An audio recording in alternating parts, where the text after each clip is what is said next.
Mesdames, Messieurs, bonsoir. Dans le sommaire de cette édition, tournée du ministre de la décentralisation de la gouvernance locale dans les communes du Bénin, Raphaël Akoteyon veut s'assurer que la gouvernance locale telle qu'imprimée par la réforme structurelle de 2021 sur la décentralisation suit son cours normal dans les communes du Bénin.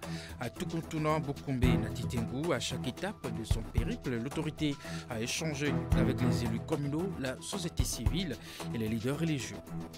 Ensuite, les producteurs des départements de l'Atlantique et de l'Atakura ont visité les différentes unités de transformation de la zone industrielle de Glodibé, une visite qui s'inscrit dans un vaste programme de découverte qu'organise la Chambre nationale de l'agriculture du Bénin en collaboration avec la Société d'investissement et de promotion de l'industrie au Bénin à l'endroit de tous les producteurs.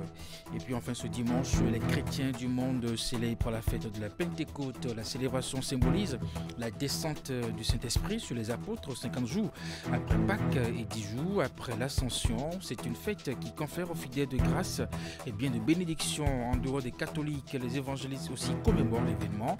Quel sens revêt la fête chez ces derniers et quelles sont selon eux les conditions à remplir pour recevoir l'onction du Saint-Esprit? On va le savoir dans un instant. Et voilà pour vous le sommaire de cette édition. À nouveau, bonsoir, bienvenue. Si vous nous rejoignez, le ministre de la décentralisation de la gouvernance locale veut s'assurer que la gouvernance locale telle que imprimée par la réforme structurelle de 2021 sur la décentralisation suit son cours normal dans les communes du Bénin. Il a entamé depuis mercredi dernier une tournée dans les communes, bien entendu, l'Atakora et de la Donga, notamment à Toukontouna, bien entendu, et puis à Bokoumbe et Natitengu. À chaque étape de son périple, l'autorité a échangé avec les élus communaux, la société civile et les leaders religieux sur la mise en œuvre de cette réforme et puis les difficultés rencontrées. Alassane Avona pour les détails. 2 ans après la mise en œuvre de la réforme structurelle de l'administration communale, résultant de l'adoption de la loi 2021 du 14 décembre 2021 portant code de l'administration territoriale en République du Bénin, voici le ministre de la décentralisation et de la gouvernance locale dans les communes de l'Atakora Objectif évaluer la gouvernance au niveau des dites communes. Première étape de son périple, Toukontouna ici, Raphaël Akoteyon était face aux élus communaux et cadres de l'administration communale. Le but essentiel de cette rencontre, c'est de m'entretenir avec les élus, les membres du conseil communal surtout, pour savoir, avec ces 2 années d'implémentation de la réforme structurelle du secteur de la décentralisation, s'il y avait des préoccupations à leur niveau. C'est le moment d'échanger là-dessus. Je n'ai pas la prétention d'avoir solution à tout, non, mais on pourra quand même prendre acte. Notre curiosité dans l'opérationnalisation de cette expérience fait grandir aujourd'hui plus qu'hier notre conscience d'œuvrer plus efficacement au développement de notre commune. Pour cela, je voudrais solliciter votre appui et votre accompagnement pour la levée de certains de nos obstacles qui ralentissent notre avancée. Le faible équipement agricole et marchand, le faible niveau d'assainissement urbain, d'ouverture et l'aménagement des voies, l'extension de l'eau potable et de l'électricité. À toutes ces préoccupations, l'autorité ministérielle promet de remonter le message aux différents ministères sectoriels. Avant de mettre le cap sur Bokoumbe ici également, l'exercice est resté le même. Les relations entre la secrétaire exécutive et le maire, conformément à l'article 140 de la loi 2021-14 du 20 décembre portant code de l'administration territoriale de la République du Bénin, la secrétaire exécutive entretient des rapports, des relations hiérarchiques ou fonctionnelles selon qu'il s'agisse des attributions propres du maire ou des attributions propres de la secrétaire exécutive. Nous avons compris qu'à Bokoumbe, il n'y avait pas péril à la demeure et que tout semble aller, c'est vrai, tout n'est pas parfait. Dans la commune de Natitengu, ultime étape du périple ministériel dans l'Atakora, Le ministre Raphaël Akoteyong va tout d'abord rencontrer le conseil communal et l'administration avant une séance de synthèse avec tous les maires des communes de l'Atakura élargie aux sages, notables et leaders religieux. Au thème de son tête-à-tête avec ces acteurs clés de la décentralisation, le ministre de tutelle a pu toucher du doigt les changements subséquents induits et les défis éventuels qui subsistent. Défis qu'il compte relever avec la contribution de tous afin que la dynamique du développement observée au niveau national se manifeste également dans les 77 communes du Bénin, va laisser entendre l'autorité ministérielle. La visite des producteurs du Bénin à la GDIZ qu'organise la Chambre nationale de l'agriculture du Bénin en collaboration avec la Société d'investissement et de promotion de l'industrie au Bénin, CIPI, se poursuit. Bien entendu, c'était le tour des producteurs des départements de l'Atlantique et de l'Atakura. Ils sont allés visiter les différentes unités de transformation qui s'y trouvent, bien entendu. Voici les images.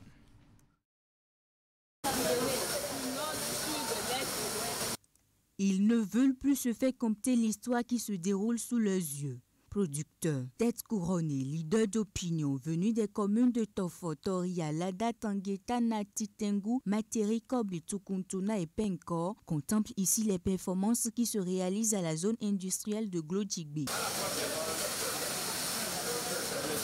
La salle de représentation de la zone, le centre de formation de métiers de textile, Bénin organique, usine de transformation du coton ainsi que celle de transformation de cajou sont entre autres les sites que ces touristes circonstanciels ont eu à visiter.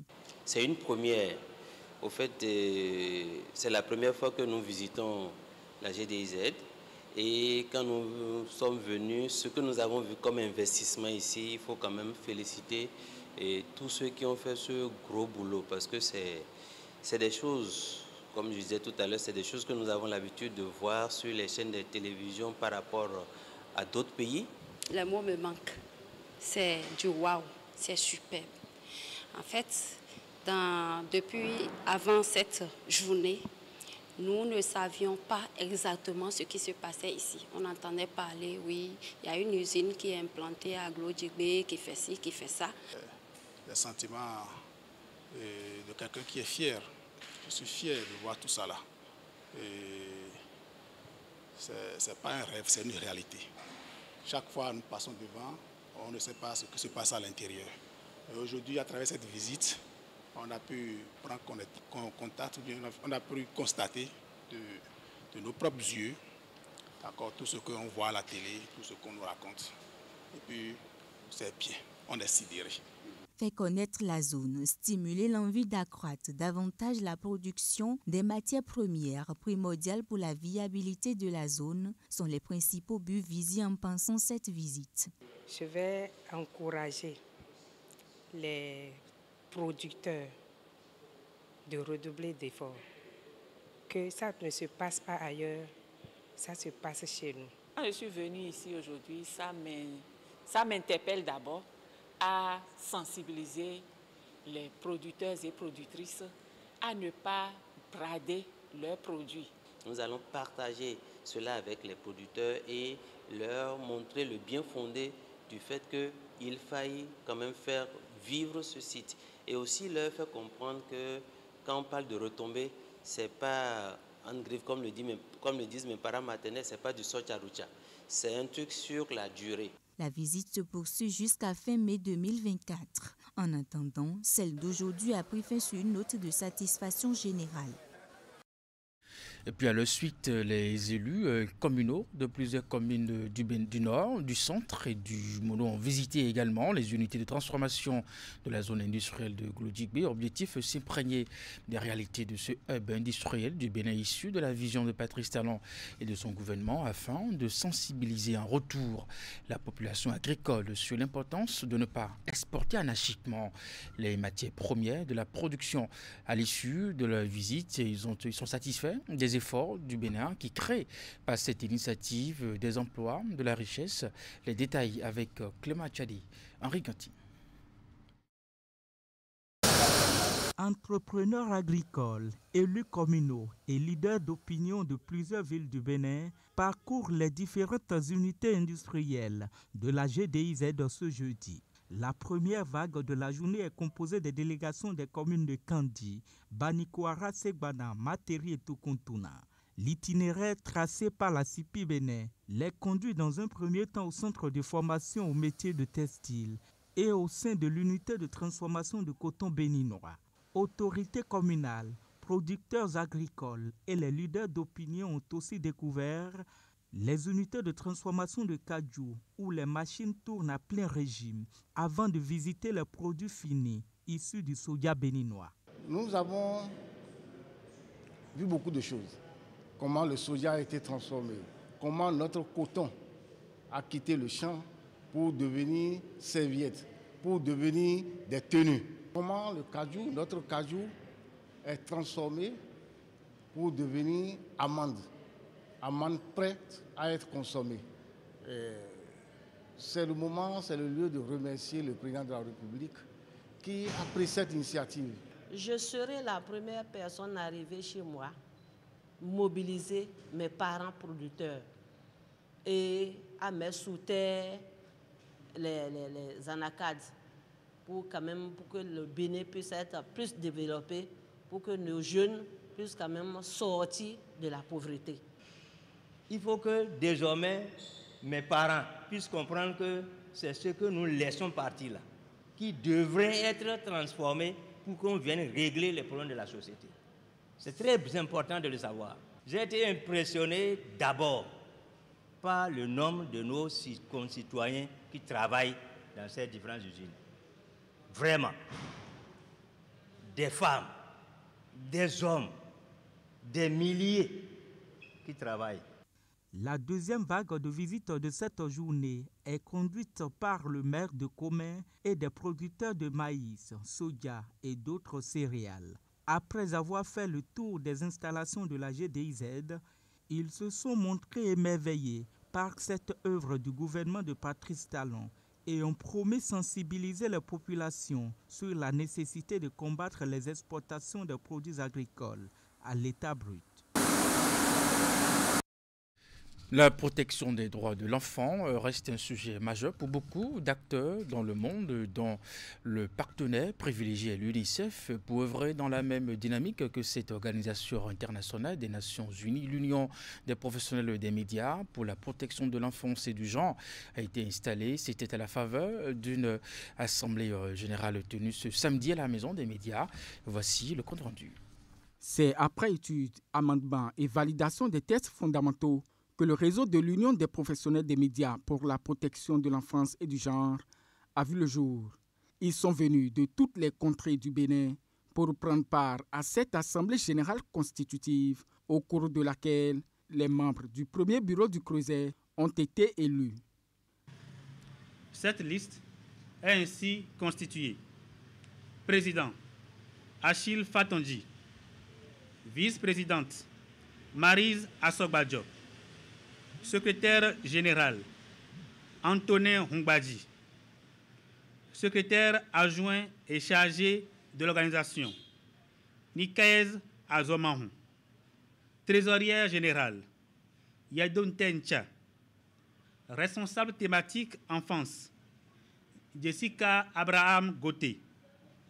Responsable thématique genre, Alelat Draman. C'est un bureau de 7 membres qui est élu pour conduire la destinée de l'association pour les 3 prochaines années. Il est accompagné de 6 commissions dont les thématiques sont bien définies. Nous ne sommes pas sans savoir que les familles aujourd'hui ont de sérieux problèmes.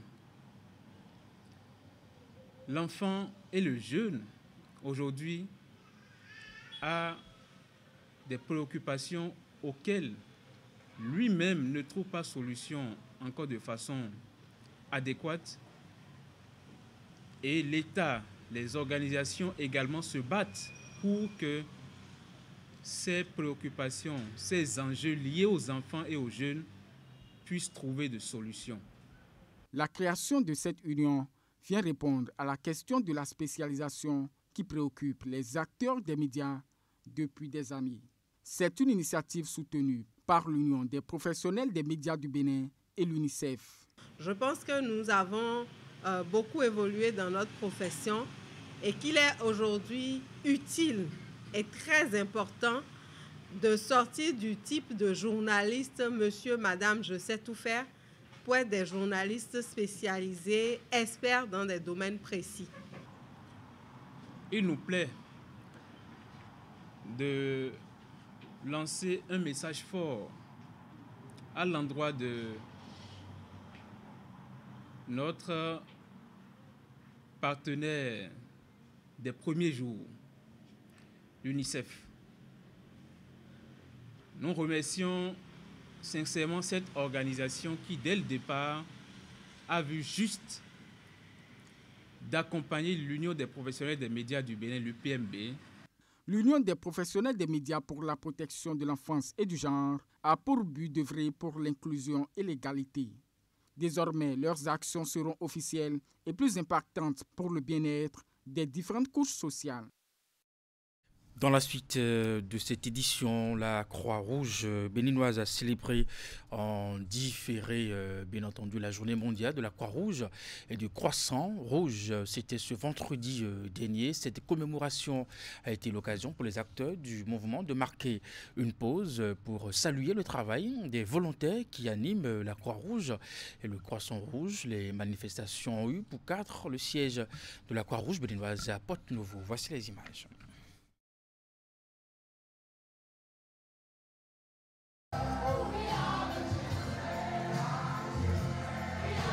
Célébrée chaque année depuis 1947, la Journée mondiale de la Croix-Rouge et du Croissant-Rouge est l'occasion pour les acteurs du mouvement de se rappeler du pionnier volontaire Henri Dunant, cofondateur de la Croix-Rouge, et de marquer une halte pour saluer le travail abattu par les volontaires auprès des populations vulnérables. Il est important de célébrer ceux qui donnent leur temps et parfois leur vie pour alléger la souffrance des autres et protéger leur dignité humaine inhérente. Nous devons œuvrer au respect et à la protection du travail de nos humanitaires. C'est de cela qu'il s'agit aujourd'hui pour nous volontaires de la Croix-Rouge. Nos volontaires et nos employés sont des piliers de l'espoir. Chaque jour, ils font vivre l'humanité en apportant du réconfort aux personnes qui en ont désespérément besoin, en y payant parfois le plus élevé. En cette journée mondiale de la Croix-Rouge et du Croissant Rouge, nous rendons hommage à leur service et à leur bravoure, ainsi qu'à leur sacrifice. Les manifestations de cette édition 2024 de la Journée mondiale de la Croix-Rouge et du Croissant Rouge se sont déroulées autour du thème « Faire vivre notre humanité ». En ces temps d'incertitude et de crise grandissante, il est essentiel de rappeler l'importance de notre humanité commune. Nous devons nous efforcer de tendre la main à ceux qui souffrent, de protéger les plus vulnérables et de promouvoir la dignité humaine.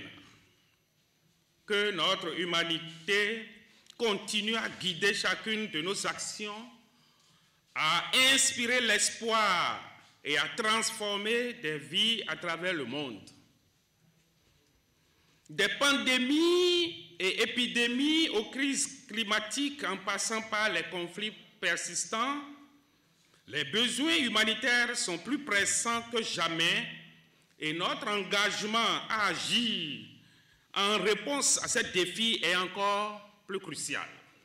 Mesdames et messieurs, je voudrais une fois encore nous inviter tous à agir avec notre cœur en toute humanité.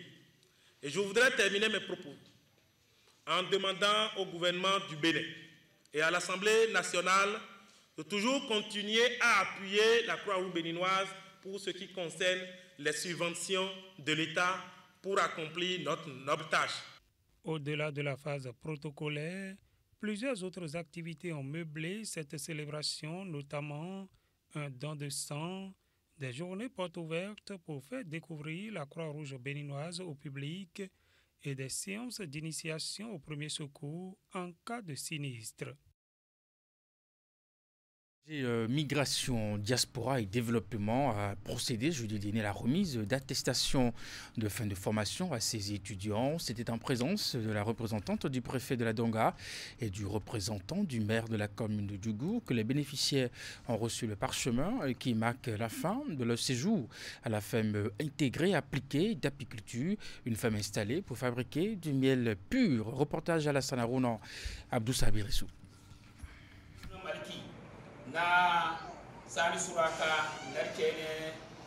C'est une cérémonie fort simple, consacrée à la remise du parchemin de fin de formation à ces hommes et femmes.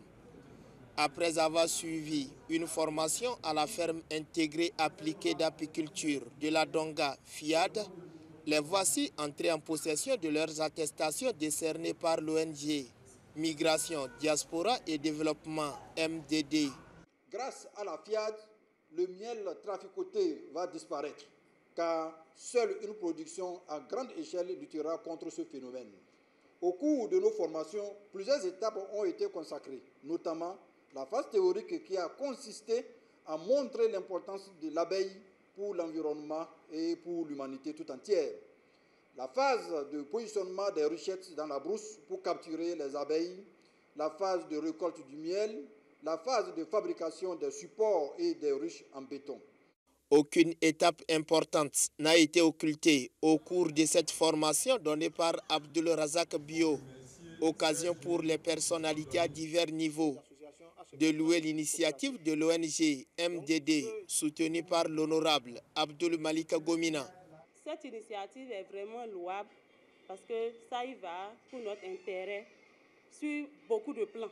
Donc, il faut les remercier et surtout les prier d'autres acteurs qui ont ces genres d'initiatives et ces genres de moyens pour nous aider en tant que jeunes à trouver d'emploi. C'est le lieu de remercier notre cher honorable député à l'Assemblée nationale en la personne de Malik Seibou Gomina qui, malgré que cette activité n'est pas une activité politique, a accepté d'accompagner et de soutenir les jeunes de son département. Au président de l'Union de développement de la commune de Djougou, UDECODE Alafia, de tirer la sonnette d'alarme. C'est avec amertume que je dis ici que ceux qui ont été les chantres du miel frelaté, c'est en majorité les femmes. La femme a gâté et la femme doit venir relever le défi. Alors, chers femmes qui êtes ici, je vous en prie, montrez aux autres là qui sont défaillantes, qui sont déjà dans le chaos, montrez-leur qu'on ne s'amuse pas avec quelque chose dont Dieu a parlé dans le Coran. Nous sommes venus relever le défi. Produisez-nous du bon miel. Désormais, pour tous vos besoins en miel de qualité, n'hésitez pas. La qualité est là. À vous tous qui nous avez honorés de votre présence à cette cérémonie, nous voudrions exprimer notre gratitude. Basé à Djougou, la FIAD est un centre de formation et de renforcement des capacités des jeunes en apiculture, créé en 2022.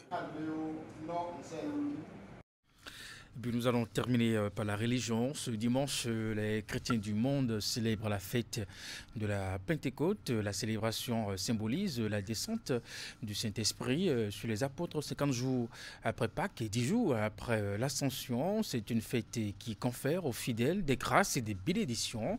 En dehors des catholiques, les évangélistes aussi commémorent l'événement. Quel sens revêt la fête chez ces derniers et quelles sont, selon eux, les conditions à remplir pour recevoir l'onction du Saint-Esprit? Les éléments de réponse avec Imet Hélène Amoussou.